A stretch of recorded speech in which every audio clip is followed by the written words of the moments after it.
अस्सलाम वालेकुम viewers, welcome to another Bridget podcast. मैं हूं आपका होस्ट काजी मोहम्मद हारिस और मेरे साथ मेरे को होस्ट सर शहजादा बंदिशा भी मौजूद हैं। अस्सलाम वालेकुम।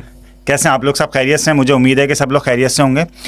आज मैं थोड़ा सा ज़रा डिफरेंट तरीके से अपनी पॉडकास्ट स्टार्ट करना चाहूँगा कि मैं ज़ाहिर हम लोग ये देखते हैं कि हर इंसान की कोशिश ये होती है, हर इंसान ये चाहता है कि उसको नोटिस किया जाए, उसकी पर्सनालिटी को लोग नोटिस करें, उसको देखें, वो अच्छा लगे लोगों को।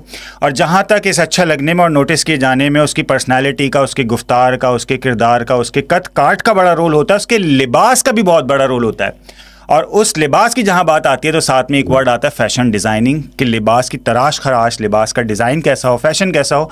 तो आज उसी से रिलेटेड, फैशन डिज़ाइनिंग से रिलेटेड आज हमने एक गेस्ट बुलाया है, जिसकी वजह से हम आज उनसे बात करेंगे कि एक्चुअली फैशन डिज़ाइनिंग क्या है और हमारे बच्चों के लिए इस करियर में क्या स्कोप है, हम किस तरह एज अ ब्रिज काम कर सकते हैं इस फैशन डिज़ाइनिंग इंडस्ट्री के लिए और आप यानी हमारे स्टूडेंट्स के लिए।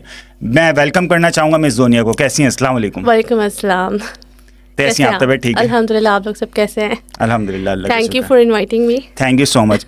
मिस, मैंने आपका इंट्रोडक्शन इस वजह से नहीं कराया है क्योंकि मैं ही चाह रहा था कि आप अपना इंट्रोडक्शन खुद ही बताएं कि आप कैसे इस इंडस्ट्री में आई, क्या बैकग्राउंड है और इस वक्त आप कहाँ और क्या क्या खिदमात सर अंजाम दे रही हैं।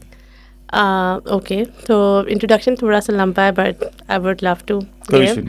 बैक इन 2011 में मैंने डिज़ाइनिंग डिग्री स्टार्ट की, बट बैकग्राउंड ये था कि I have a twin sister.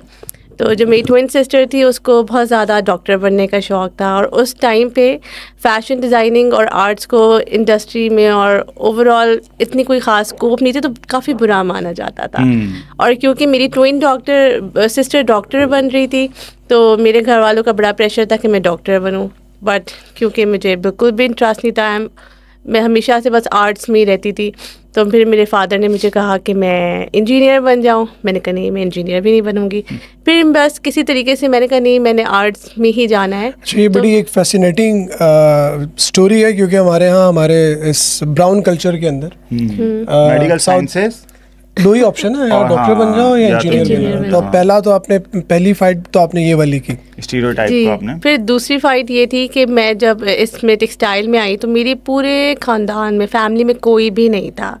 तो ये मेरे लिए एक बहुत बड़ा चैलेंज था उस टाइम पे। और 2011 में जब मेरा एडमिशन हुआ department of visual studies Karachi university में, तो मेरे लिए, मेरे घर वालों के लिए बड़ा डिफरेंट था ये। मेरे अब्बू ने तो मुझे सेकेंड ईयर में दोबारा बोला कि अभी भी टाइम है, दोबारा से वापस चली जाओ, कर लो, कोई फ्यूचर नहीं है इसमें। मैंने कहा नहीं, मैंने करना है। फिर मैं ग्रेजुएट हुई। जब मैं ग्रेजुएट हुई 2014 में तो मेरी डिस्टिंक्शन आई थी पूरी यूनिवर्सिटी में और मेरा टॉपिक था उस वक्त मज़ार कल्चर। मज़ार कल्चर। तो एट दैट टाइम मैंने क्या किया था कि मैंने मज़ार के जितने भी सिंध और पंजाब के मज़ार हैं उनको एक्सप्लोर किया था। और उसमें जो मलंग होते हैं, सूफीज़म होता है, उसमें जो कलर्स यूज़ होते हैं, उसके जो थ्रेड्स यूज़ होते हैं, मैंने उसको बेस बना के उससे अपनी शूज़ एंड बैग्स की प्रोडक्ट बनाई। Because I was very into shoes and bags और मुझे हमेशा से होता था कि पाकिस्तान में इतने आर्टिस्टेंस हैं, क्राफ्टमैनशिप्स हैं, बट हम उसे यूज़ क्यों नहीं करते। तो दैट वाज अ चैलेंज और उसी बेस्ड पे मेरी डिस्टिंक्शन आई। तो उस वक्त लेकिन मेरा चैलेंज ख़त्म नहीं हुआ।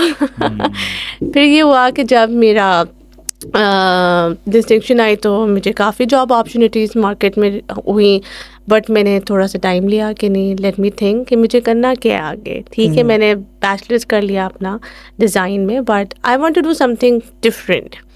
तो उस ज़माने वो एक और डिफरेंट चैलेंज ये था कि उस ज़माने में मुझे ऐसा लगता था कि हम एक अच्छे शूज़ एंड बैग्स पाकिस्तान में अवेलेबल नहीं है। तो आई still remember one of my friend was doing a very small scale business. तो उसने मुझे कहा कि why don't you join me. तो मेरे समझ नहीं आया कि यार ये जूते और बैग हम कैसे बनाएंगे। बस उसने कहा कि जस्ट कम। कोई एक्सपीरियंस नहीं था, कुछ नहीं था। हमने, आज भी मुझे याद है, हम संडे बाज़ार गए, हमने वहाँ से जो लेफ़्ट ओवर फैब्रिक्स होते हैं वो ख़रीदे, उसके बैग्स बनाए, शूज़ बनाए और हमने मसाला फेस्टिवल में अपनी पहली एग्ज़िबिशन की थी। And that was a really hit. फिर उसके बाद हम लोग का काम चल रहा था, बट क्योंकि हम लोग को एक्सपीरियंस नहीं था, तो I got an opportunity at that time from Ideas by Gul Ahmed. and I have joined Ideas by Prestigious Gul name Ahmed. in Pakistan. Yeah, and उस वक्त से लेके up till now मैं Ideas by Gul Ahmed का part हूँ. That's great. So हुआ ये कि फिर जब मैं इंडस्ट्री में आई तो फिर मैंने प्रॉपर लेबर्स के साथ डिटेल काम करना शुरू किया. Good. पहले हमने पाकिस्तान में काम करना स्टार्ट किया, फिर हम चाइना गए. फिर मैं एक चीज़ रिलेट करूँगी, जब मैं चाइना गई तो जो मेरी फैमिली में बैकग्राउंड में जितने भी लोग थे वो कहते थे ये कहाँ चली गई है. बैक इन 2017 में जब मैं फ़र्स्ट टाइम चाइना गई तो एवरीबडी वाज शॉक्ड कि ये क्या हुआ है. और उसके बाद मेरे चाइना जाने के बाद और फिर अल्हम्दुलिल्लाह मेरे सक्सेस स्टोरी के बाद मेरे अपनी फैमिली में कोई 4 to 5 लोग हैं जो इस फील्ड में आए हैं. Brilliant. अच्छा, इसमें एक ये बहुत बड़ा मैसेज है, specially again because we mostly targeting generation Z, के another field then just medical and engineering. Even computer sciences भी आजकल बड़ी पॉपुलर चल रही है, चलेगी. There are other dynamics. और दूसरा ये कि अच्छा, ये चीज़ मैं एक क्वेश्चन की फॉर्म में आपसे पूछूंगा कि इवन व्हेन यू न्यू कि आपकी फैमिली में कोई भी नहीं है, it's a brand new thing, किसी को इस चीज़ का पता नहीं है, हाउ यू न्यू कि आपको ये वाली फील्ड जो है वो चूज़ करनी है, how you just got this field? अगर आप उसको बिल्कुल अपने वे में बताइएगा कि आपको लगा कि आपको जो है वो फैशन डिज़ाइनिंग या टेक्सटाइल डिज़ाइनिंग इस फील्ड की तरफ आना. Well, it's very hard. And back in 2010 or 11, it's way too hard because at that time, the social media wasn't, up to date.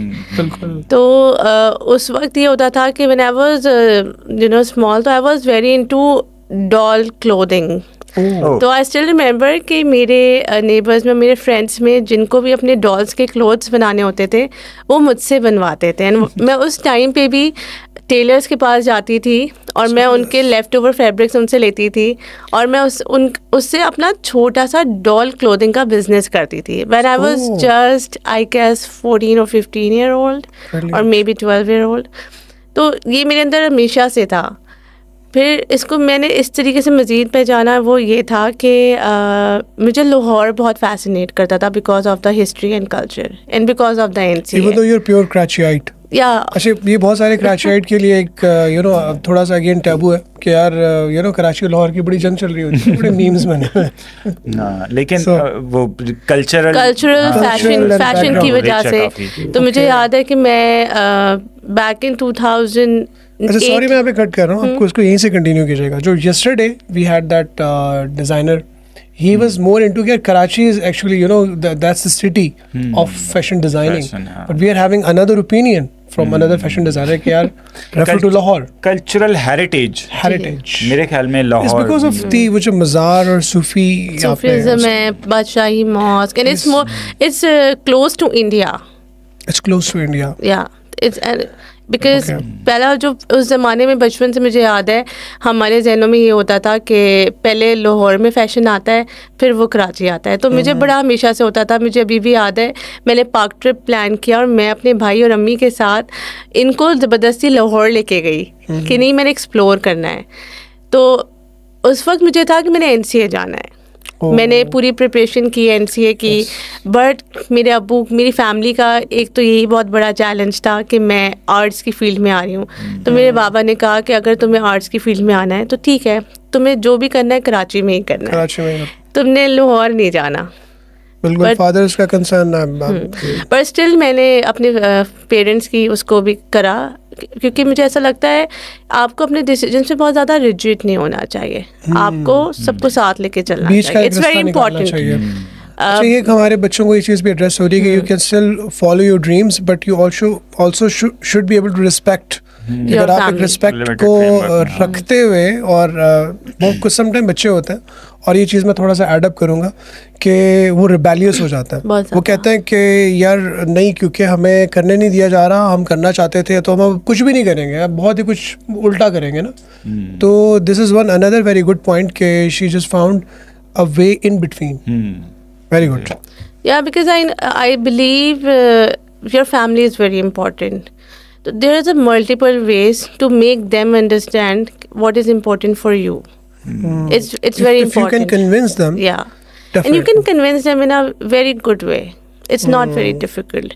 Because मैंने अपनी ज़िंदगी में एक चीज़ सीखी है, इंसान जितना रिबेलियस और रिजिड होता है ना, उसके वे में उतने स्ट्रगल वो हर्डल्स आते हैं.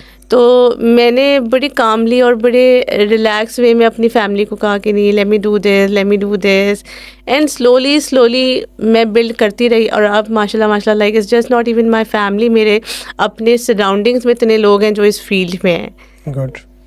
इसका क्या रीज़न रहा कि फैमिली फेवर में नहीं थी? क्या रिलीजियस रीजंस की वजह से या कुछ और रीजंस थे? Of course religious reasons, because हमारे सोसाइटी में उस टाइम पे इनफैक्ट अभी भी इस चीज़ को बहुत मॉडर्न समझा जाता है कि ये बहुत ज़्यादा मॉडर्न कल्चर है, लड़कियों को इसमें नहीं जाना चाहिए.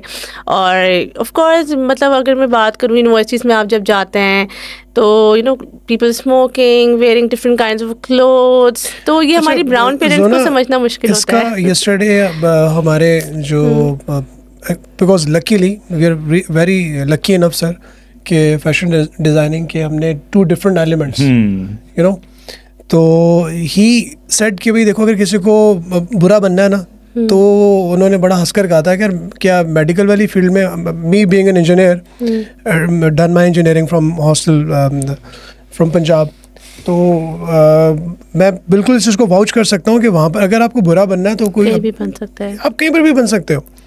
तो वो एक फैक्टर है. It's totally on you. Totally honest. अच्छा, मैंने भी मैं चूँकि डिफरेंट यूनिवर्सिटी में ही पढ़ाता हूँ तो मेरा भी एक्सपीरियंस रहा है. टेक्सटाइल इंस्टीट्यूट ऑफ पाकिस्तान ही मैंने पढ़ाया है, वहाँ पे मैंने रिसर्च सुपरवाइज़र के तौर पे भी काम किया. तो एक चीज़ मैंने नोट की है वो ये है कि ये जो फील्ड है ना स्पेसिफिकली ये कुछ ख़ास लोगों का शशका है, एक ख़ास क्लास का, और उस क्लास में भी एक स्पेसिफिक जेंडर का. मैंने बड़ा नोट किया जेंडर अभी हम फिलहाल हमारे पास 2 ही जेंडर्स हैं ना पाकिस्तान के. हाँ, लेकिन मसला ये कि लेकिन आप इस बात को मानिएगा, आपकी जो ऑब्जर्वेशन आप मुझे बताइएगा कि पाकिस्तान की फैशन इंडस्ट्री में ख़वातीन का शेयर एज़ कम्पेयर टू मर्दों के ज़्यादा है. ओके. और पाकिस्तान की फ़ैशन इंडस्ट्री या फैशन डिज़ाइनिंग की अगर हम बात करें तो वो सिर्फ चंद लोगों की परचेजिंग पावर में तो आ सकता है, बाकी एक मैस लेवल पे नहीं लोग उसको अफोर्ड कर पाते. क्या ये बात सही है? नहीं, अब तो मुझे लगता है सब अफोर्ड कर सकते हैं. अच्छा. उसका रीज़न ये है कि बहुत सारे वेज़ हैं अफोर्ड करने के. जैसे मैंने आपसे पहले कहा कि अगर आपको करना है ना तो आप कोई ना कोई रीज़न फाइंड कर लेंगे. अब इतनी ज़्यादा चीज़ें इजी हो गई हैं कि मेरा नहीं ख्याल कि अब वो अफोर्डिंग पावर जो है ना वो ख़त्म हो गई लोगों में. फैशन आप कम पैसों के साथ भी कर सकते हैं. और फैशन जो है जैसे लास्ट हम डिस्कस कर रहे थे कराची के अंदर हम एक डिवाइड यहाँ पे करते हैं ओवर द ब्रिज के अंदर, ब्रिज के उधर. सो फैशन कैन बी एनीवेयर. लेकिन फिर वही होगा ना, अगर फैशन हम कम पैसों के साथ फैशन कर रहे हैं असल में तो मेरा यहाँ पे देखो रीज़न ये है कि जो अभी तक मैं थोड़ा सा समझ पाया हूँ कि फैशन क्यों एक क्लास को डिफाइन करता था, क्योंकि जो एजुकेटेड क्लास होती थी, जो अवेलेबल नॉलेजेबल क्लास होती थी, because of the social media and the internet and the information available in your palms, तो वो चीज़ ख़त्म हो गई है. Everybody can see, everybody is much more aware, people are now getting more educated, they have sense. जब इंसान थोड़ा शऊर वाला होता है तो वो चाहता भी है कि मैं थोड़ा कपड़े इस तरह के पहनूं, अपने आप को कैरी इस तरह से करूं कि मैं रिस्पेक्टफुल लगूं. और इस सोशल मीडिया की उससे एक और फैशन की फील्ड जनरेट हुई, that is stylist, fashion stylist. मतलब फैशन स्टाइलिस्ट भी अब एक प्रॉपर, पहले भी फील्ड थी बट अब एक प्रॉपर फील्ड बन गई है कि बहुत लोग हैं उनके पास बहुत पैसा है, बहुत कुछ है, लेकिन उन्हें कैरी करना नहीं आता. तो ये भी एक फील्ड है. अगर if you are good, you know how to carry your self, तो आप ये भी एक अपना पूरा एक बिजनेस बना सकते हैं कि सोशल मीडिया के थ्रू, और आप फिर अपने चार्ज करें और फिर आप लोगों को बताएं कि आपको अपने आप को इस तरीके से कैरी करना है, आपने इस तरीके से ड्रेसिंग करनी है. तो ये फैशन की विद इन फैशन एक अनदर फील्ड है. लाइक फैशन सिर्फ एक कपड़े तक रिलेटेड नहीं रहा, बहुत सारे मल्टीपल फील्ड्स इसमें से निकल आए। मैं अपार्ट फ्रॉम माई जॉब, मैं एक फ़ैशन कंसल्टेंट भी हूँ, मैं बच्चों को पढ़ाती भी हूँ, और मैं as a free fashion stylist भी हूँ। मैं लोगों को उनके बॉडी टाइप और पोस्चर के हिसाब से उनके कपड़े डिज़ाइन करती हूँ, because everybody now wants to dress up and wants to look good because of the social media, and I think it's very nice. It's just like के विद फैशन इतनी ज़्यादा अपॉर्चुनिटीज़ खुल रही हैं, इतनी ज़्यादा कि लोगों के लिए इसको अब अप्रोच करना कोई ज़्यादा मुश्किल नहीं रहा। और आई थिंक काजी अब इस एरा के अंदर, because industrial age like 90s late 90s से पहले, और वो जो पूरा एक सेंचुरी गुजर गई, उसमें people were like more known for their skills.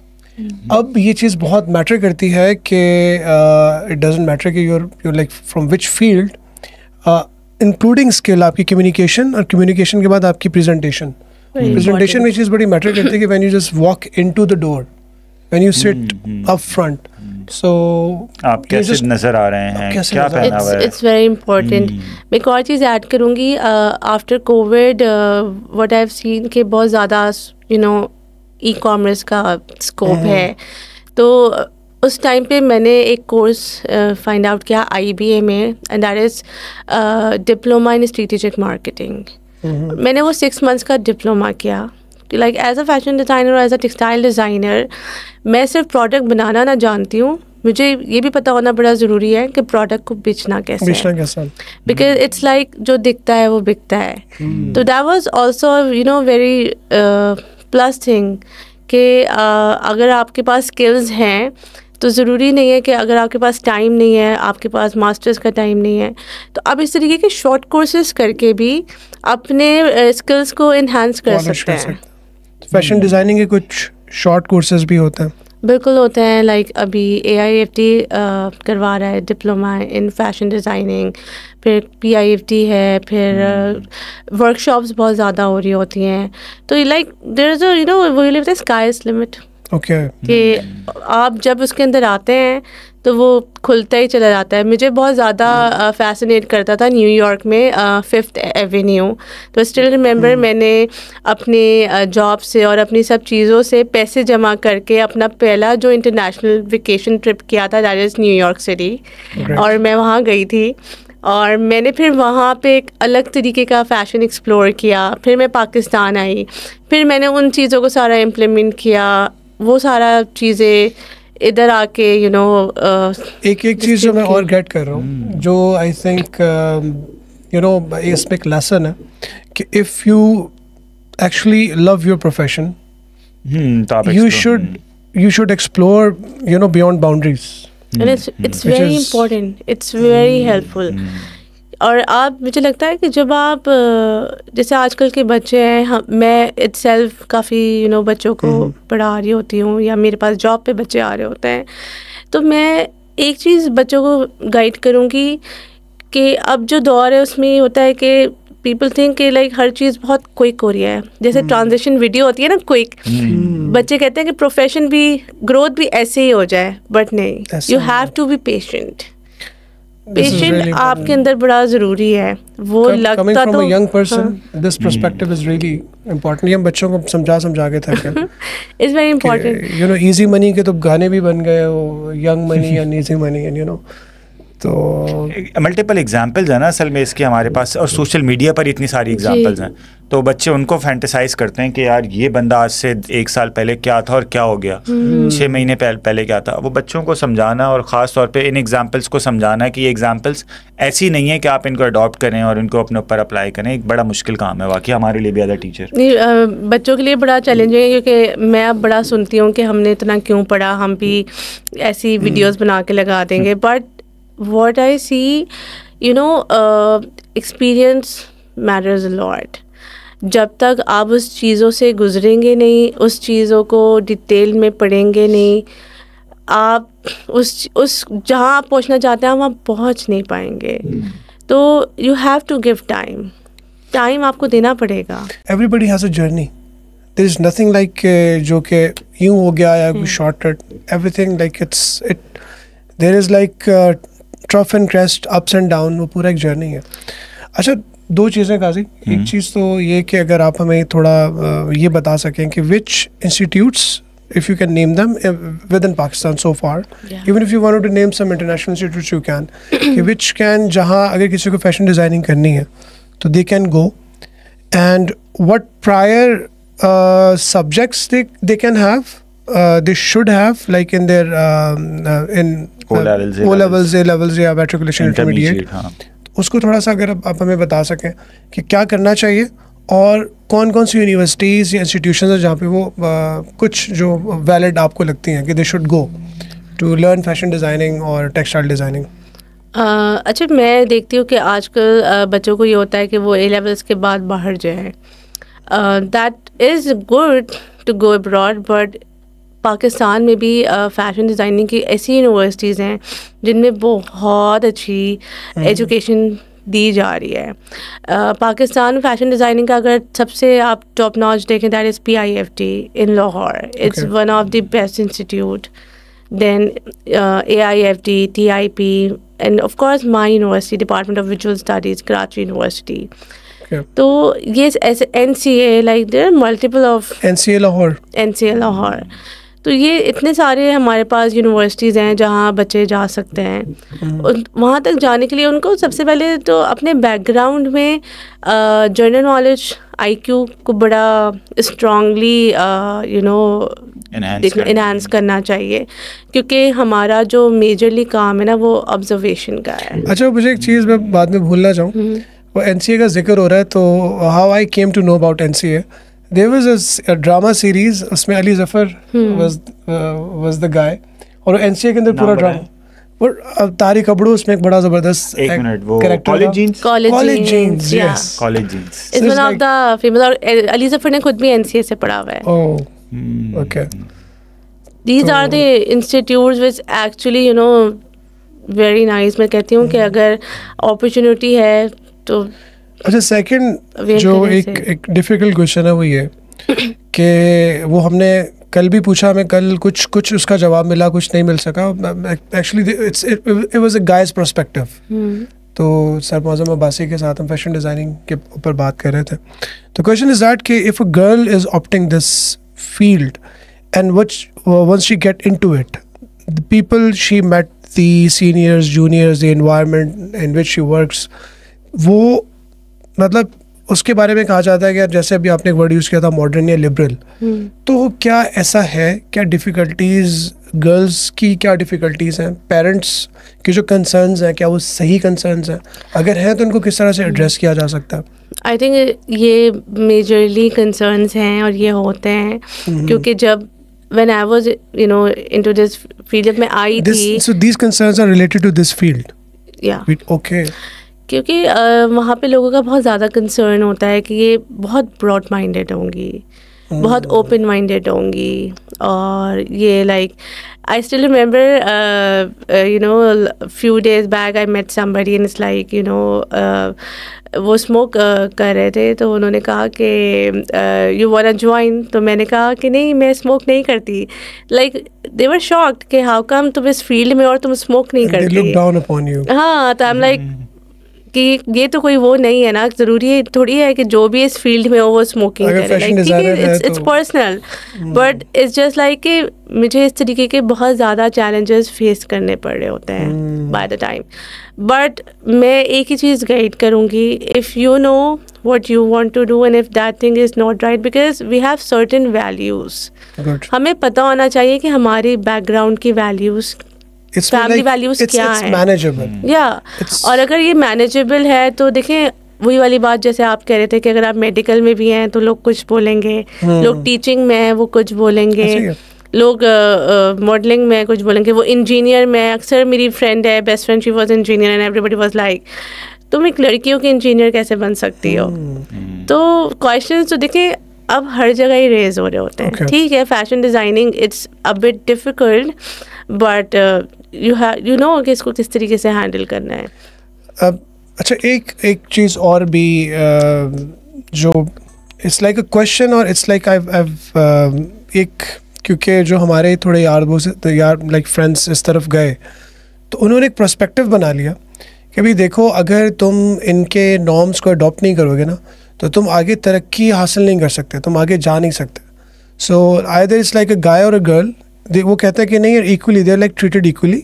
So you have to adopt their norms, you have to like talk them like them, sit like them, dine with them, you know. तो वो जो अभी आपने बताया, तो वरना आप single out हो जाओगे, आइसोलेट हो जाओगे. तो क्या ये चीज़ ये भी इस फैशन डिज़ाइनिंग से रेलेवेंट एक चैलेंज है कि वही वाली बात है ना कि बहुत सारी चीज़ें बहुत सारे चैलेंजेस के साथ आती हैं. सिंस लाइक मैं पाकिस्तान के नंबर 1 रिटेल ब्रांड के साथ काम कर रही हूँ और मैं फ्रीलांस में काम कर रही हूँ, काफ़ी ट्रैवल कर चुकी हुई हूँ. तो what I have learned, if you know your work, no matter किस तरीके का भी इन्वायरमेंट हो, people will come to you. So you're a very good example. Yeah. I think ये बहुत एक strong message आ रहा है, you know, a very, you know, modestly a presentable person sitting in front of us and mentioning her journey of fashion design. तो एक बहुत अच्छा एक message है हमारी मुझे ऐसा लगता है, बताए जो मेरी भी ऑब्जर्वेशन है कि टेक्सटाइल इंडस्ट्री और फैशन इंडस्ट्री, इन दोनों में भी थोड़ा सा डिफरेंस है, बहुत ज़्यादा डिफरेंस है. अब मसला ये कि जो फैशन इंडस्ट्री है ना, वहाँ पे ये नॉर्म्स अभी भी हैं, ना सिर्फ ये कि फॉलो की जाती हैं, बल्कि अगर आपने नॉर्म्स को फॉलो नहीं किया और आप इस इंडस्ट्री का पार्ट हैं तो आपको आइसोलेट कर दिया जाएगा, आप उस लीग का हिस्सा नहीं बन पाएंगे. आप सेल्फी खींच के डाल सकते हो, कैमरामैन पिक्चर नहीं खींचेगा आपके, बस हाँ, फिर आप उस लीग का पार्ट नहीं बन पाएंगे. मेरा सिर्फ टेक्सटाइल इंडस्ट्री और टेक्सटाइल डिज़ाइनिंग से ताल्लुक़ नहीं रहा, मेरा फ़ैशन डिज़ाइनिंग से भी ताल्लुक़ रहा है और मेरा जो है प्रोडक्ट डिज़ाइनिंग के लोगों से भी बहुत ज़्यादा ताल्लुक़ रहा है और मेरा फ़ैशन स्टाइलिंग से भी बड़ा ताल्लुक़ रहा है. तो मैं बहुत मल्टीपल लोगों से मिल रही होती हूँ.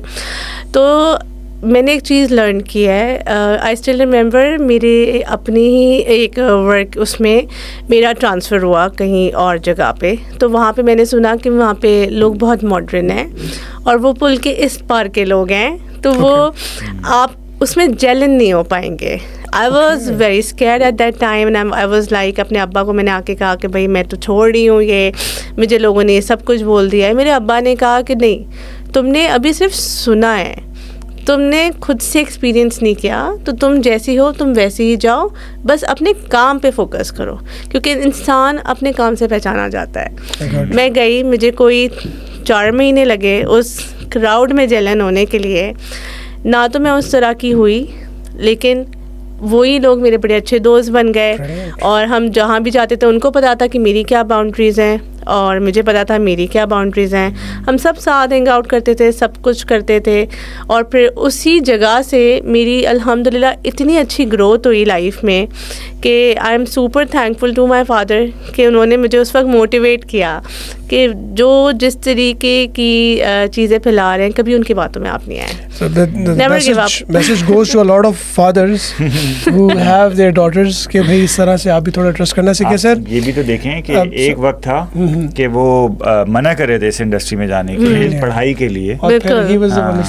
मैं इस बात पे एक और कोट करूँगी. I still remember when I was in China, तो one of my friend called and he was like कि तुम्हारे अब्बू तुम्हें यूनिवर्सिटी से घर अकेले आने नहीं देते, उन्होंने तुम्हें चाइना कैसे भेज दिया. But my dad was like कि नहीं, अब तुम्हारा लाइक इतना अच्छा स्कोप है और तुम्हें कंपनी चाइना लेके जा रही है तो तुम जाओ.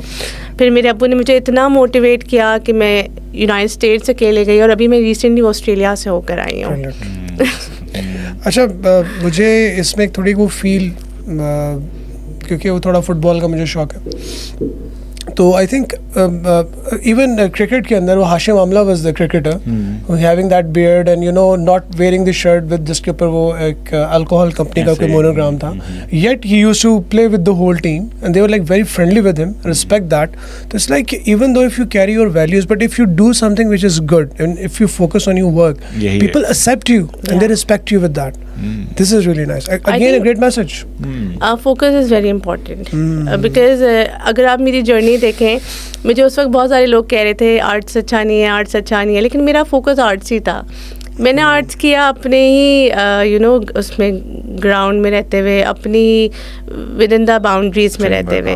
फिर मैं इस फील्ड में आई, फिर मुझे लोगों ने कहा फैशन अच्छा नहीं है, मैंने अपनी बाउंड्रीज में रह के फैशन किया। And you know what, people started liking you know how I wear. मैं पहले हिजाब स्कार्फ नहीं पहनती थी। I recently you know wearing scarf because मुझे ऐसा लगा कि एक और फील्ड आ गई है and that is modern fashion. So let me explore that thing. Let me see how it is. And once you know I've started stitching modest clothes. मेरा अपना एक Instagram पे account है which is public. I've started posting you know how you can carry yourself in a modest way. तो मुझे एक और नई ट्रैक मिल गई। अच्छा, मैं से एक चीज़ मैं जो थोड़ा सा मैं एक्चुअली फाइनेंस और इकोनॉमिक्स वगैरह पढ़ा, तो मैं देख रहा हूँ कि पिछले तकरीबन 10-15 साल से ना पाकिस्तान की टेक्सटाइल जो इंडस्ट्री है वो बहुत तेज़ी से श्रिंक हो रही है। अब उसके क्या रीज़न्स हैं वो तो ज़ाहिर है हम उसके पीछे बात नहीं करेंगे, लेकिन क्या as a career, as a profession कहीं ऐसा तो नहीं है कि ये एक मतलब समझ लें एक रेड फ्लैग है कि अगर फॉर एग्जांपल अगर कोई बच्चा आज फैशन डिज़ाइनिंग के लिए जाता है 6-7 साल पढ़ने के बाद, उसको पता चलता है कि पाकिस्तान में तो अब टेक्सटाइल इंडस्ट्री का वो स्कोप नहीं रहा, वो फैशन डिज़ाइनिंग का वो स्कोप नहीं रहा, तो ऐसा तो नहीं है कि 7-8 साल बाद जाके ये प्रोफेशन ख़तरे का शिकार है? आई डोंट थिंक सो, क्योंकि देखिए हमें सब कहते हैं रोटी कपड़ा मकान, तो कपड़ा तो कभी ख़त्म ही नहीं हो रहा, वो जिस तरीके से बढ़ रहा है आगे। तो मुझे ऐसा लगता है कि जो 10 साल मुझे इस इंडस्ट्री में 10 ईयर्स हो गए हैं, जो 10 साल पहले था उससे ये अब इतना ज़्यादा बढ़ गया है कि इवन अगर मैं बात करूं कि अगर एक फ्रेश ग्रेजुएट ज्वाइनिंग देता है, उसके सैलरी पैकेजेस इतने अच्छे हैं, इतने ज़्यादा अच्छे सैलरी पैकेजेस हैं कि जो बच्चे डिफरेंट फील्ड्स के हैं वो अफेंड हो जाते हैं कि भाई ये हमें क्यों नहीं मिल रहे इतने पैसे। टीचर्स भी। अच्छा, डॉक्टर इंजीनियर से एक बड़ी मज़े की बात आई, क्योंकि मैंने पहले मेंशन किया था मेरी बहन ट्विन है, वो डॉक्टर बन रही थी और मैं ग्रेजुएट हुई डिज़ाइन में। तो जब मेरे ट्रिप्स होना स्टार्ट हुए चाइना वगैरह के, तो मेरी बहन मेरे अब्बू को कहती थी कि अब्बा आपने मेरा वक्त क्यों ज़ाया करा। मैं अभी भी किताबें पढ़ रही हूँ। दैट्स तो ऑफ कोर्स गुड थिंग। या तो वो एक अनदर आपके कैरियर को एक बूस्ट देता है कि जब आप अपने काम के अंदर फिर अब वो कहते हैं ना कि every day is vacation because I love my profession. तो देयर इज अ सॉन्ग इस तरह से करके कोई है, उसके मुझे लिरिक्स थोड़ा सा याद नहीं आ रहा। बट आपका जो सवाल है कि अगर बच्चे अब जाएंगे फैशन डिज़ाइनिंग में, तो अब तो उनके लिए मल्टीपल फील्ड्स हैं, मल्टीपल फील्ड्स। और सबसे बड़ी बात ये कि उनके पास अपना एक ग्राउंड है। और अब क्योंकि सोशल मीडिया इतना इन्हांस हो गया है that Gen Zs know how to do you know that things, तो वो तो जस्ट सिर्फ जॉब्स नहीं, वो तो डे 1 से अपना ब्रांड भी बना सकते हैं। काजी, वो जो तुम्हारा क्वेश्चन था कि टेक्सटाइल वैसे ही बड़ा फ़र्क हो गया काफ़ी हद तक मल्टीपल रीजंस की वजह से। पाकिस्तान के अंदर एक दफ़ा बहुत one of the you know top notch exporter होता था Pakistan. Textile was the backbone of our GDP. तो अगर वो बंद भी हो गई तो क्योंकि ग्लोबलाइजेशन की वजह से ना, तो ये फील्ड स्टिल प्रॉमिसिंग रहेगी। और ये फील्ड अब बहुत ज़्यादा बढ़ गई है। Sorry I am cutting you. वो ये पहले जब हम लोग थे तो पहले सिर्फ अनस्टिच्ड होता था या होम टेक्सटाइल्स होता था। अब क्या है, पाकिस्तान में वेस्ट कल्चर बहुत आ गया है।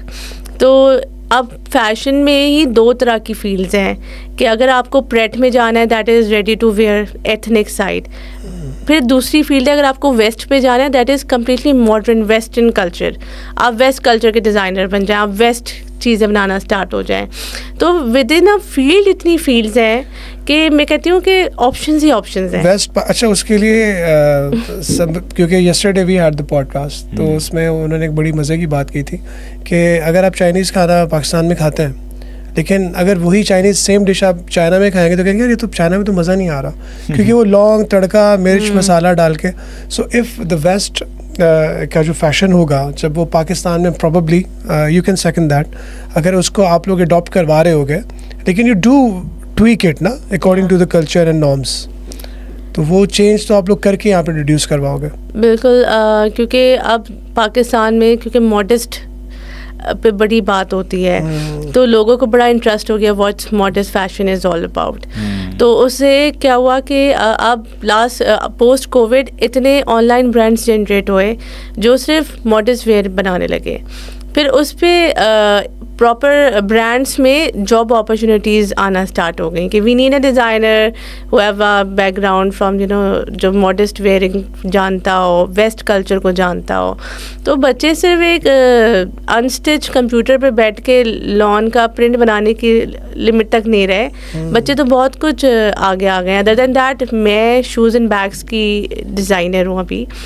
तो PIFD इंस्टीट्यूट में एक पूरी डिग्री है लेदर एसेसरीज़ की जो बैचलर्स है, आप वो करते हैं और उसके बाद आप डिफरेंट ब्रांड्स में एज अ प्रोडक्ट डिज़ाइनर लगते हैं, जिसमें आप शू बना रहे होते हैं, शू डिज़ाइन कर रहे होते हैं, बैग्स डिज़ाइन कर रहे होते हैं, बेल्ट्स डिज़ाइन कर रहे होते हैं। Bachelors in like fashion designing, leather accessories It's completely separate. Engineering, Yeah. electrical, electronic, mechanical, computer And system. इसका इतना स्कोप है कि What is the name of the degree? Like it's fashion designing, I leather? think it's leather and accessories, I guess. Okay, Yeah. it's like specific, मतलब उन्होंने इसको वो कर And दिया। यहाँ से पढ़ने के बाद लोगों को जॉब्स मिल रही हैं like Insignia, Lama, Ideas and Stylo, Borjan. Like fashion and textile is just not limited to कपड़ा only.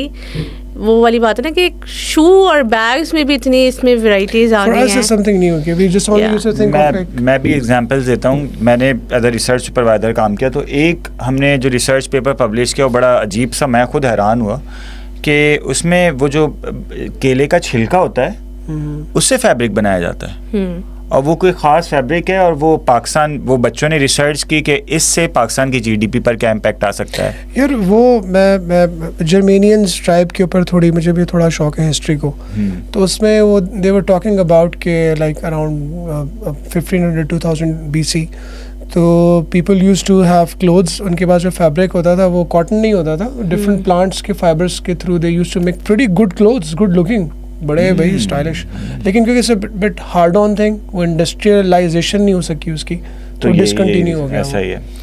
बट काफ़ी काम हो रहा है अभी। आप जैसे टेक्सटाइल की बात कर रहे थे कि टेक्सटाइल श्रिंक हो जाएगा अभी, बल्कि लकली हमारे लास्ट मंथ 5th इंटरनेशनल टेक्सपो हुआ था और उससे पूरी दुनिया से लोग आए थे और उन्होंने पाकिस्तान में जितने भी बिजनेसेस हैं, वेंडर्स हैं, उनको अप्रोच किया और उन लोगों ने पाकिस्तान में आके लोगों को बिजनेस दिया है। यानी पाकिस्तान का, क्योंकि कहते हैं कि गालिबन कि स्पेसिफिक किस्म की कोई जीन्स है शायद, या क्या वो पाकिस्तान का बड़ा ज़बरदस्त, पाकिस्तान का एक्सपोर्ट है सॉरी, और पाकिस्तान की मार्केट है बड़ी इंटरनेशनली, और यूरोपियन कंट्रीज़ में पाकिस्तान की टेक्सटाइल की बड़ी मार्केट है। पाकिस्तान में सबसे जो आर्टिसंस और क्राफ्टमैनशिप है ना, उसकी तो मैं कहती हूँ बात ही कमाल की है।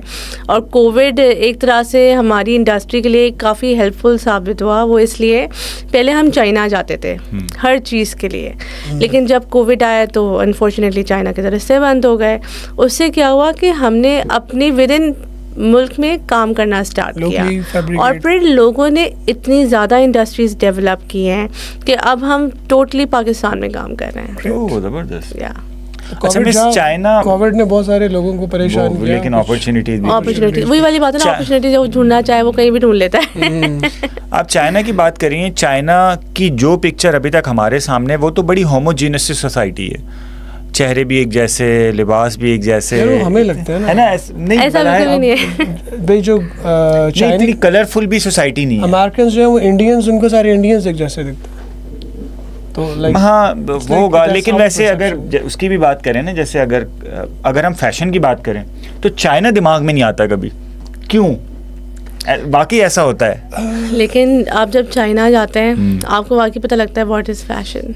अच्छा, क्योंकि वहाँ पे इतनी चीज़ें मुझे याद है जब मैं फ़र्स्ट टाइम चाइना गई थी, तो आफ्टर 7 डेज़ जब मैं वापस पाकिस्तान आ रही थी, मेरे इतने ब्लिस्टर्स हो गए थे पैर में कि मैं कोई जूता भी नहीं पहन पा रही थी, क्योंकि इतना मुझे एक्सप्लोर करने को मिल रहा था कि मैं रुक ही नहीं रही थी कि नहीं, मैंने और एक्सप्लोर करना है। मतलब अगर मुझे सिर्फ एक थ्रेड यूज़ करना है तो सिर्फ उस एक थ्रेड की कोई अनलिमिटेड मार्केट्स हैं, अगर मुझे एक कोई एम्बेलिशमेंट मटेरियल्स चाहिए तो उसकी अनलिमिटेड मार्केट्स हैं, और वहाँ पे पूरी दुनिया से लोग आते हैं. मतलब like if I talk about Zara, H&M या इस तरह के ब्रांड्स जहाँ से चीज़ें ले रहे हैं, हम भी फिर उस मार्केट में जाके एक्सप्लोर कर रहे हैं. China is actually exporting everything. उनका फोकस सिर्फ जो है, जैसे भी वो इलेक्ट्रिक कार के अंदर आजकल BYD बहुत छाई हुई है, किसी सेक्टर को छोड़ ही नहीं रहा ना वो बस हर चीज़ में ऐसे है मार्केट में. अच्छा मिस, एक चीज़ मुझे बताएं कि अगर डिग्री की कॉस्ट की हम बात करें ना, फैशन डिज़ाइनिंग की, डिप्लोमाज होगा, अभी आपने IBA का बताया तो जाहिर है IBA हो गया, दूसरी यूनिवर्सिटीज़ हो गई, 4 साल की अगर हम डिग्री करें उसकी एक स्पेसिफिक कॉस्ट है. क्या एक मिडिल क्लास का बच्चा वो अफोर्ड कर पाएगा अगर उसकी कॉस्ट है, और अगर वो अफोर्ड कर पाएगा तो इस डिग्री को करने के बाद जब वो इंडस्ट्री ज्वाइन करेगा तो कितने साल में वो पे बैक कर जाएगा उसको? ये that's actually a nice question because since I've told you earlier कि मैं freelance बच्चों को consultations दे रही होती हूँ, तो I still remember 4 years पहले मेरे पास एक फैमिली आई जिनके रिसेंटली अबू की डेथ हुई हुई थी, और उनके फाइनेंसेस खासे लो थे, और उनकी फैमिली में क्योंकि वो बच्चा मीडिया साइंसेस में जाना चाहता था, इट्स जस्ट एन एग्जांपल, तो उनकी फैमिली में डॉक्टर इंजीनियर्स का था, तो बैकग्राउंड में अंकल्स एंड आंट्स की ज़ीरो सपोर्ट थी. तो उसकी मदर आई कि भाई मैं अपने बच्चे को नहीं छोड़ सकती, ऐसे कैसे अफोर्ड होगा, किस तरीके से होगा. तो हमने कहा कि देखें, एटलीस्ट आपका बच्चा जो चाह रहा है आप उसको उसमें आने दें. आपने क्या करना है कि आपने फर्स्ट सेमेस्टर में उसका साथ देना है, क्योंकि जब पेरेंट्स साथ देते हैं, और वो सिंगल पेरेंट मदर थी, उन्होंने अपने बच्चे का साथ दिया. वो इंडस यूनिवर्सिटी में, दैट इज़ प्राइवेट इंस्टीट्यूट, सोचें जो बिल्कुल भी अफोर्ड नहीं कर पा रहे, उन्होंने किसी तरीके से अपने बच्चे को एडमिशन करा दिया. जब फर्स्ट सेमेस्टर हुआ तो उस बच्चे का इंटरेस्ट बहुत ज़्यादा हुआ, उसने फ्रीलांस काम लेना स्टार्ट किया. उसे एक काम मिला, दूसरा सेमेस्टर हो गया, फिर दूसरे सेमेस्टर के बाद वो थर्ड सेमेस्टर में आया, उसे फ्रीलांस मज़ीद और अच्छी अपॉर्चुनिटीज़ मिलना स्टार्ट हुई. इससे क्या हुआ कि उसने बैचलर्स कर लिया, और अब वो एक इतनी अच्छी पोजीशन में जॉब कर रहा है और एक फ्रीलांस काम कर रहा है. सेम हमारे पास एक और बच्ची आई जिसकी सेम केस था, फैमिली बिल्कुल भी मतलब मैं कहूँगी कि फाइनेंशियली स्टेबल नहीं. तो वो जब आए तो उनका ये था कि वो ट्विंस थे ज़रा, तो उनके बच्चा जो था वो कंप्यूटर साइंस में चला गया, दूसरी बच्ची थी वो, एक होता है कि जो आर्ट्स के बच्चे होते हैं ना बचपन से, जिनको आर्ट्स का शौक़ होता है, वो थियोरिकल सब्जेक्ट्स में थोड़े वीक होते हैं. तो ये होता है कि पेरेंट्स का पुश होता है, नहीं करो करो करो, तो वो बच्चे जब पास आउट हो रहे होते हैं फिर भी उनके नंबर्स कम आ रहे होते हैं, और फिर वो हमारे माशरे में लोग अनफॉर्चुनेटली कह रहे होते हैं कुन ज़हन है, कर लेगा, थोड़ा लेज़ी है, कर लेगा, लेकिन वो ये नहीं पहचान पा रहे होते कि ये क्यों नहीं कर रहा. तो ऐसे ही हुआ उसके साथ भी कि उसको कंप्यूटर साइंस में डाल दिया. जब पहला सेमेस्टर हुआ तो वो बच्चा जो है बच्चा था उसको कंप्यूटर साइंस में डाल दिया. अब जब हुआ कि तो वो बच्चा तो हर चीज़ में फेल हो गया, तो सोसाइटी प्रेशर ने तो उसकी कहते ना कि बस हर तरीके से ख़त्म कर दिया. सिंस मैं उस फैमिली को बहुत क्लोज जानती थी, उसकी अम्मी को हमने कहा कि आप इसको निकालें, आपका जो लॉस हुआ है उसे बेयर करें. उन्होंने उसको निकाला, ऑल्दो फैमिली बैकग्राउंड वाइज इतनी स्ट्रॉन्ग नहीं थी.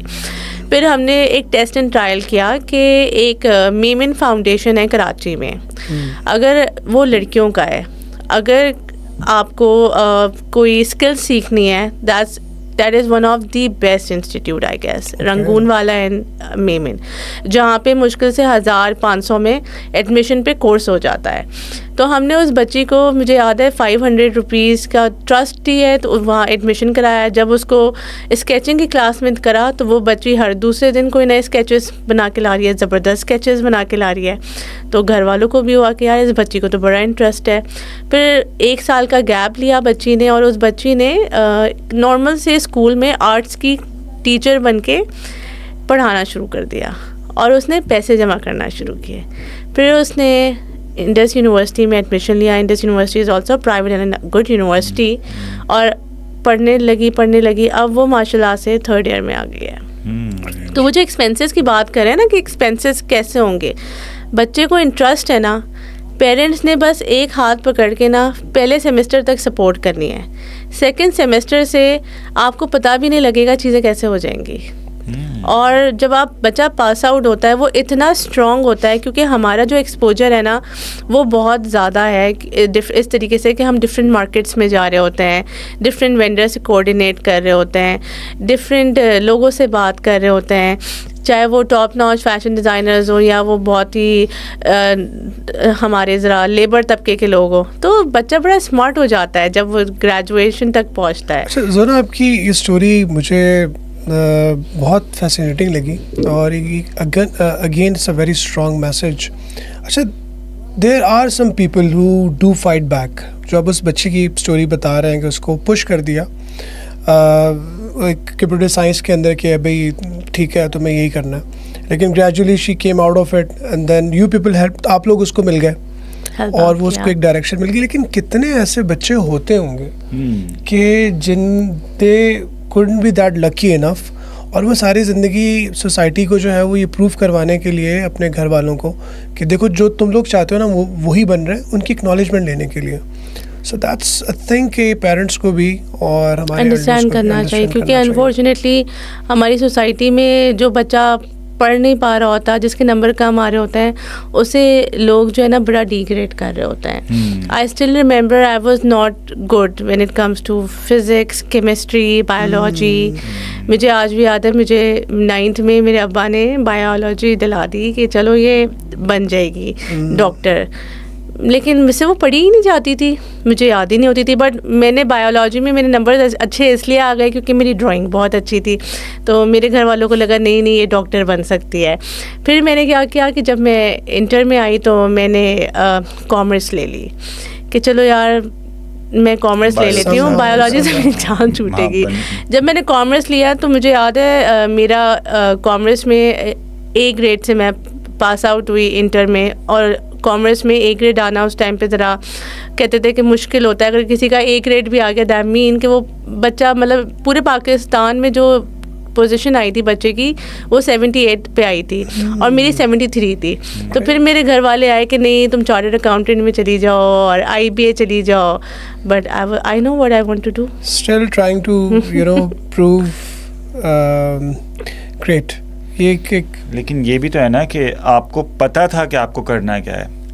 मोर देन 99% स्टूडेंट्स को नहीं पता होता कि वो किस लिए पैदा हुए हैं। सर इसीलिए तो हम ये सीरीज लेके चल रहे हैं कि जब वो सबको सुने, एक्सप्लोर करे, बंदा एक्सप्लोर करे, उनको पता चले कि उनको करना क्या कर सकते हैं। अच्छा, हम लोग ने एक चीज़ की थी जहाँ पे मैं डिफरेंट यूनिवर्सिटीज़ में स्कूल्स में, मतलब क्योंकि मेरा इंटरेस्ट थोड़ा इस तरह भी है कि मैं NGOs में भी काम कर रही होती हूँ, तो हम लास्ट ईयर हम लोग ने SOS पे ऐसी कहा कि चलें हम बच्चों को छुट्टियों पे ऐसी फ्रीलांस हम अपना उनकी हेल्प करते हैं कि देखते हैं कि बच्चों का इंटरेस्ट किस चीज़ में है। क्योंकि बहुत सारे बच्चे होते हैं उन्हें पता ही नहीं होता उन्हें करना क्या है, ऑल्दो उनको अपने इंटरेस्ट पता होता है बट वो डिसाइड नहीं कर पा रहे होते what they actually want.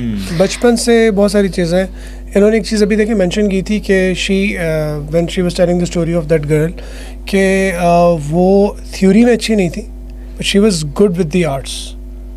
Parents might knew that, लेकिन चाहते थे यार ये पिक्चरें बना के क्या करेगी। कोई बच्चा है वो गाना अच्छा गा रहा है, कोई बच्चा है वो कोई इंस्ट्रूमेंट अच्छा बजा रहा है, मे बी वो ड्राइंग अच्छी कर रहा है, लेकिन वो उसको सप्रेस करेंगे because of some certain values कि यार ये इसको ऐसा थोड़ी करवाना। तो बट मुझे ऐसा लगता है कि अगर एक बच्चा है वो हफ्ते में 7 days अगर कहते हैं कि आप टाइम देखें, मोबाइल से हट के उसकी कोई एक्टिविटी है, XYZ एक्टिविटी है। I know one of my cousin, he is just like 13 year old, और वो उसको कुछ भी बोले ना वो जाके माइक लेगा, गिटार ख़रीदेगा। तो मेरी फैमिली ने उस बच्चे को इतना अभी से ही सपोर्ट करना स्टार्ट कर दिया कि हम कहीं इवेंट में हों कहीं हो तो हम उसे कहते हैं चलो थोड़ा सा गाना सुना दो, चलो। फिर उसके अब्बा उसे कहते हैं कि भाई ठीक है आप का इंटरेस्ट है तो उसका आप कोई डिग्री भी लें लेकिन आप इसको भी आगे परस्यू करें।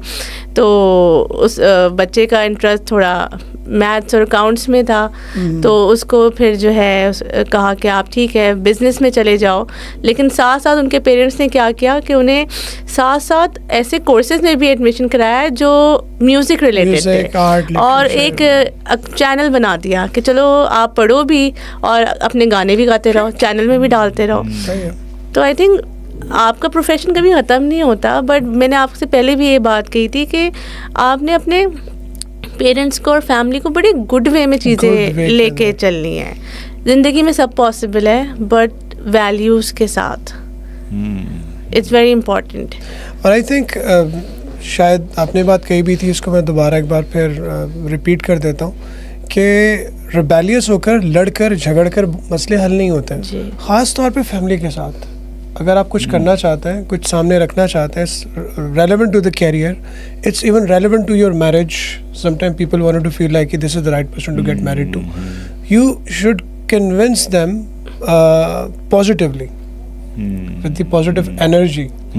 तो वो एक बड़ा इम्पोर्टेंट एलिमेंट है। It's very important. मेरा जब मैं यूनिवर्सिटी में थी तो मुझे हमेशा से पता नहीं कुछ डिफरेंट ही था मेरे अंदर शायद। तो मैं जब यूनिवर्सिटी में एडमिशन हुआ तो मैंने स्पोर्ट्स ज्वाइन कर लिया, तो I was good with the badminton.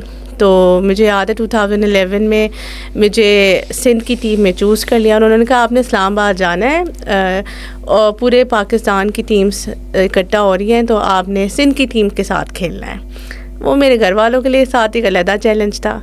मैं घर आई, मैंने अपने अम्मा अब्बा को कहा कि भाई ऐसा सीन है और ये मैंने करना है, मुझे जाना है। मेरे अब्बू ने कहा नहीं भाई ये तो आर्ट्स भी ले लिया, अब ये पहले साल फिर जाना स्टार्ट कर देंगी। मेरे अब्बा ने तो मुझे याद है उस वक्त बोल दिया नहीं। फिर मैं उस वक्त अपने अब्बू से लड़ी नहीं, हम खाना वाना खाने चले गए। फिर मैं आई, मैंने अपने बहन भाइयों से बात की कि देखो भाई ये थोड़ी डिफरेंट है, मुझे पता है, लेकिन आप प्लीज़ ज़रा अब्बू को समझाएं और देखें। मतलब वही वाली बात है, रिबेलियस नहीं हुई, बदतमीज़ी नहीं की। फिर मेरे भाई ने कहा कि चलो भाई टाइम दो ज़रा। 3-4 दिन बाद, हफ्ते भर मेरे भाइयों ने बड़ा सपोर्ट किया, मेरे अब्बू को मनाया, और फिर मेरे अब्बू ने मुझे खुद ही इस्लामाबाद भेज दिया गेम्स खेलने के लिए। तो इट्स लाइक मैं आंसर एक्सपेक्ट कर रहा था कि मना कर दिया। नहीं मतलब मेरा हमेशा से जो आर्टिस्ट लोग होते हैं ना, उनका ज़रा पर्सपेक्टिव डिफरेंट होता है, वो ज़रा कामिंग होते हैं। और मुझे लगता है आप जितना रिएक्ट करेंगे ना चीज़ों को, चीज़ें उतनी ख़राब होंगी, उतने हर्डल्स खड़े होंगे बहुत ज़्यादा। तो आप जब सोशल मीडिया खोलते हैं, आप कहते हैं okay I want to become this and that, तो बड़ी चीज़ें आ रही होती हैं और बड़ा एक अजीब सा क्योटिक माइंड बन जाता है। सबसे पहले तो ना जर्नलाइजिंग करना बड़ा ज़रूरी है। अगर आपको समझ नहीं आ रहा कि आपको करना क्या है, तो इसकी एक बड़ी आसान सी एक्टिविटी है जो मैं बच्चों को कराती हूँ। रोज़ रात में आप लिखें कि आज आपने क्या किया और आज आपको क्या चीज़ बहुत अच्छी लगी और क्या चीज़ बहुत बुरी लगी। आप रोज़ लिखेंगे, रोज़ जस्ट 10 पॉइंट्स छोटे छोटे। आप 15 डेज़ बाद उसको पूरा रिव्यू करें। उस पूरे रिव्यू में आपको पता लग जाएगा कौन सी एक ऐसी चीज़ है जो आपको सबसे ज़्यादा खुशी दे रही है, और उस चीज़ से आपको पता लग जाएगा कि what you actually want in life. At least पता नहीं भी लगेगा तो आपको एक आइडिया जनरेट हो जाएगा। Therapy as well, it's not the career counselling. ये मेडिटेशन का भी एक मेडिटेशन भी होगी ना कि आपको क्या पता पूरा चल दिन बैठ के ना एनालाइज करें कि क्या करना चाहिए था, क्या हो गया, अब नहीं होगा। अपनी आप सोच को भी तो फोकस कर लो। ऐसे ही ऐसे ही, क्योंकि आप इंस्टाग्राम देखे जा रहे हैं, 1 रील 2 रील 3 रील, आप कंफ्यूज हो गए। आप कहते हैं यार मेरे समझ ही नहीं आ रहा मैंने करना क्या है। अभी एक ट्रेंडिंग फुल फास्ट म्यूजिक आ गया, फिर थोड़ी देर बाद जो है स्लो म्यूजिक आ गया, आप रोने में चले गए, आप कंफ्यूज्ड हैं। तो ये एक्टिविटी बड़ी हेल्प करती है। It's just not students, even it's for us, overall for everyone. मैं तो बल्कि ये देख रहा हूँ कि ये बच्चे छोटे जिनको हम कोकोमेलन या कोई भी एक्सप्रेडेड कार्टून लगा देते हैं, इसके पीछे बाकायदा पूरी एक साइंस है। अभी हमने भी कल परसों हम डिस्कस कर रहे थे कि कोई भी एक सीन स्पेसिफिक 5 सेकंड से ऊपर नहीं जाएगा, मुस्तकिल सीन्स चेंज हो रहे हैं। तो वो बच्चे को ना मुस्तकिल वो अटेंशन जो है ना बच्चे की अपनी तरफ ग्रैब करके रखी हुई है उन्होंने। अब एक ऐसा बच्चा जो 5 सेकंड से ज़्यादा एक चीज़ को बर्दाश्त नहीं कर रहा, मुस्तकिल चेंज मांग रहा है, उसके लिए बहुत ज़रूरी है कि वो बैठ के चीज़ों को तहम्मुल से सोचे, समझे उसके बारे में पता करे कि मुझे क्या करना चाहिए, वरना तो वही ये जो दौर है इंस्टाग्राम पे कि आप जो है वो आप खो जाएंगे। या फेसबुक पे What they call it, ADHD. ADHD. What is the term that they OCD? No, OCD to ADHD. something else. हाँ. In which the people cannot focus.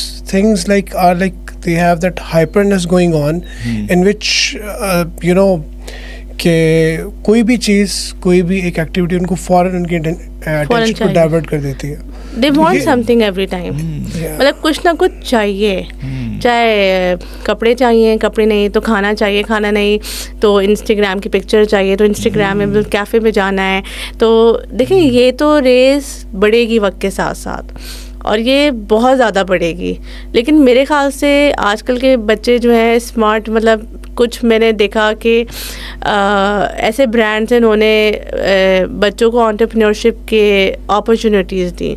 तो देखें अगर आप भागते रहेंगे ना तो आप भागते ही रहेंगे. मैंने ये चीज़ एक सीखी थी कि जब मैं चाइना जाती थी तो मैं अपनी विंडो से सुबह देखती थी 6 बजे चाइनीज़ लोग भागे जा रहे हैं. तो मैंने एक दिन अपनी चाइनीज़ कॉलीग से पूछा कि भाई तुम लोग सुबह उठ रहे हो, रात उठ रहे हो, शाम बस में बस भागे जा रहे हो, ये फोकस कहाँ से आ रहा है? कहती है हम सिर्फ जो हमारा फोकस है ना, हम सिर्फ उस पर भाग रहे हैं.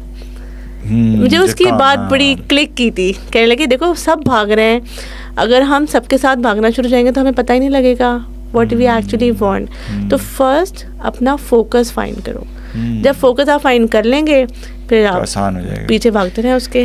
अच्छा मैं एक चीज़ ज़रा सा ना थोड़ा सा हमारे व्यूवर्स को भी, वैसे भी कल जैसे हमारी सर मौज़म अब्बासी से बात हुई थी तो उन्होंने बड़ी अजीब सी चीज़ें बताई कि एक टॉल बंदे को इस तरह की ड्रेसिंग करनी चाहिए, एक इस कलर कॉम्बिनेशन को. Actually, I think that was like individual stylist, the word that you used. Stylist, designer, जो फैशन स्टाइलिस्ट. हाँ, फैशन स्टाइलिस्ट. तो मिस कुछ इस तरह के टिप्स तो बताएं जरा, थोड़े बहुत हल्के फुल्के से, ताकि हाँ वो कल के बाद आज मुझे लग रहा है कि मैंने ड्रेसिंग चेंज की होनी चाहिए थोड़ा. अच्छा बड़ी मज़े की बात है, जब मैं पाकिस्तान में अभी यहाँ थी तो मैं वो सफ़ेद कपड़े नहीं पहनती थी कि यार मैं तो इतनी काली हूँ और मेरा रंग इतना डार्क है. उस ज़माने में यूनिवर्सिटी में जा के जब मैं अमेरिका गई तो मैंने देखा वहाँ तो भाई black beauty itself it's a fashion. वहाँ तो लोग सिर्फ सफ़ेद क्या पीले चीखते हुए कपड़े पहन के घूम रहे हैं. तो अब पाकिस्तान में अगर हम इस तरीके से पहनेंगे तो वो ज़रा ऑफ हो जाएगा. बट मुझे लगता है पहले तो आपको अपनी बॉडी टाइप का जानना बड़ा ज़रूरी है कि आपकी बॉडी टाइप क्या है. अगर आपकी बॉडी टाइप एक्स है तो उस एक्स की आप रिसर्च करें. पिंटरेस्ट पे बहुत ज़्यादा स्टाइल बोर्ड्स होते हैं, आप उस पे देखें कि भाई इस बॉडी टाइप पे सबसे ज़्यादा वेस्ट कल्चर में लोगों ने किस तरीके के कपड़े पहने हुए हैं. चलिए अगर आप वेस्ट की बात नहीं करें तो पाकिस्तान में बहुत ज़्यादा ऐसे लोग हैं जिनको लोग फॉलो कर रहे होते हैं, वो किस तरह के कपड़े पहन रहे हैं. ज़रूरी नहीं है. एक सिंपल सी मैं एग्जांपल देती हूँ कि आजकल हर तरह के कपड़े हैं. अब जैसे क्रॉप टॉप्स भी हैं.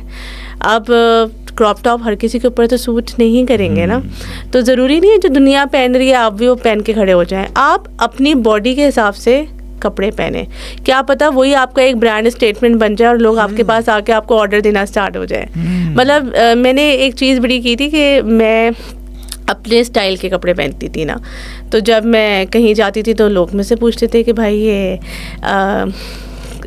कपड़े हमें मिलते ही नहीं है, कहाँ से लेती हूँ. तो मैं उन्हें कहती थी कि देखिए मैं मार्केट में जाती हूँ, मेरा मसला ये है कि शोल्डर्स मीडियम के हैं, वैसे स्मॉल हैं, तो वो साइज़ का इतना इशू होता था तो मैंने खुद बनाना स्टार्ट कर दिया.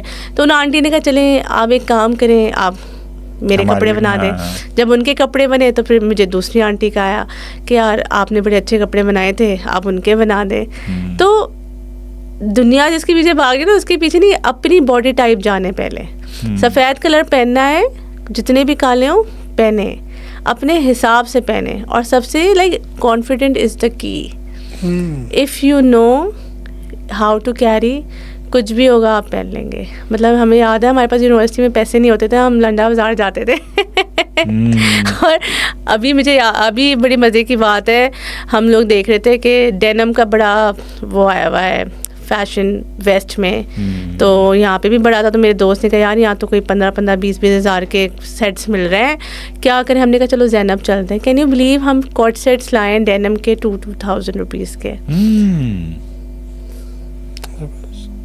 ये तो जबरदस्त, ये एडवांटेज है हम लोगों को। तो कलर का कोई आप मतलब वो नहीं, ये मसला नहीं है दादा। अच्छा, यहाँ मैं अपने बारे में सोचा था क्योंकि you know Qazi has that you know good looking hairs, I am without hairs. तो ऐसा भी होता है कि यार जो बाल्ड पीपल हैं, जो गंजों के लिए फैशन है वो ज़रा एक डिफरेंट हो सकता है, how they should carry themselves. And I am thinking like या तो मैं जाके सर्च करूँगा, देखूँगा कि how and what you can wear which can still appeal you maybe. क्योंकि मुझे भी ज़रा सा जो आप कह रहे हैं ना डार्क कॉम्प्लेक्शन का, वो होता है यूजुअली हमारे यहाँ, पता नहीं स्टीरियोटाइप है क्या है कि अगर आप खिलते हुए कलर पहनेंगे तो कलर और ज़्यादा डार्क लगेगा। लोग हाँ, आपकी अपनी स्टाइल स्टेटमेंट बन जाती है, फिर लोगों को वो चीज़ इन्हांस करना स्टार्ट करेगी। वो लोग कहेंगे कि अच्छा अगर ये पहन रहे हैं तो हम भी कर सकते हैं। आप ये देखें कि कुछ कपड़े होते हैं, मॉडल्स होती हैं वो पहन रही होती हैं, लेकिन लोगों को होता है कि यार बस हमें पहनना है, वो पहन लेंगे। तो आपकी अपनी क्रिएशन और अपना कॉन्फिडेंस होना चाहिए। और सबसे बड़ी बात ये कि इंसान को पता होता है कि उसके लाइक्स और डिसलाइक्स क्या हैं। आपको जैसे पता है कि you like you know wearing such things, तो वो आपका स्टाइल स्टेटमेंट होगा। आपको पता है कि आपका क्या स्टाइल है, फिर वो आपका अपना स्टाइल स्टेटमेंट होगा। तो वही वाली बात एक और रिलेट करूँगी कि फ़ैशन की जो फील्ड है वो तो 10 साल बाद और पता नहीं कहाँ पहुँची हुई होगी। इस दुनिया में तो कितने तरीके के लोग आ रहे हैं और उनके कितने तरीके के स्टाइल स्टेटमेंट हैं। जितने ज़्यादा स्टाइल स्टेटमेंट जनरेट होंगे उतनी ज़्यादा अपॉर्चुनिटीज़ जनरेट होंगी। बहुत मज़ा आया miss. Any closing remarks if you wanted to address especially our young people जो आपको सुन रहे हैं, कि अगर आप उनको कोई मैसेज देना चाहें through you which you feel like? Of course, it's like never give up on your dreams, but also have patience because patience is the key. क्योंकि अगर आपके अंदर पेशेंस नहीं है और आप बहुत ज़्यादा रिबेलियस हैं तो आप जो कर भी रहे होंगे ना वो भी बिगाड़ देंगे। तो हमारा माशरा जितना भी मॉडर्न हो जाए, please don't forget to follow your values. और जब आप अपनी वैल्यूज़ को फॉलो करते हैं ना, आपकी जितनी भी बड़ी ड्रीम हो ना वो पूरी हो जाती है। It's a very good and different message. वरना often जो यूट्यूबर्स हैं वो तो आपको कुछ और ही कह रहे होते हैं कि सब छोड़ दो, सबको सबकी मानना, यू नो पागल हो जाओ बस, you know get crazy. Usually मैंने इस इंडस्ट्री से रिलेटेड जितने भी लोग देखे ना, वो ज़्यादातर रिलीजियस लोगों से नाराज़ ही होते हैं कि ये तो ये करते हैं, ये हमें मना करते हैं, इन्होंने वैल्यूज हमारे लिए बाउंड्रीज क्रिएट कर दी हैं। It's again a very great big statement which is going to go on air कि not only a fashion designer, fashion stylist, yet trying her best to carry in a modest way. और पता है ये religious की एक छोटी सी बात मैं करूँगी। मेरे अपनी ऑफिस में जब नमाज होती है तो मेरा नहीं ख्याल पूरी बिल्डिंग में जितने भी डिज़ाइनर्स हैं उसमें कोई एक भी ऐसा बंदा होगा जो नमाज नहीं पढ़ता होगा। ओह अच्छा। लाइक शूट पे है, ट्रैवल पे है, कहीं भी हैं, नमाज पढ़नी है। Thank you so much miss. Thank you so much for having me here. बहुत अच्छा लगा। इसी नोट पे पॉडकास्ट का मेरे ख्याल में एंड करते हैं। मिस जोहना को और मुझे कादी मोहम्मद हारिस को मुझे शहजादा बंदिशा को इजाज़त दीजिए। इंशाल्लाह फिर नेक्स्ट पॉडकास्ट में किसी और प्रोफेशनल बंदे को, किसी और करियर वाले बंदे को हम लेकर हाजिर होंगे और इंशाल्लाह एक और ब्रिज का रोल प्ले करेंगे। Thank you so much. अल्लाह हाफ़िज़।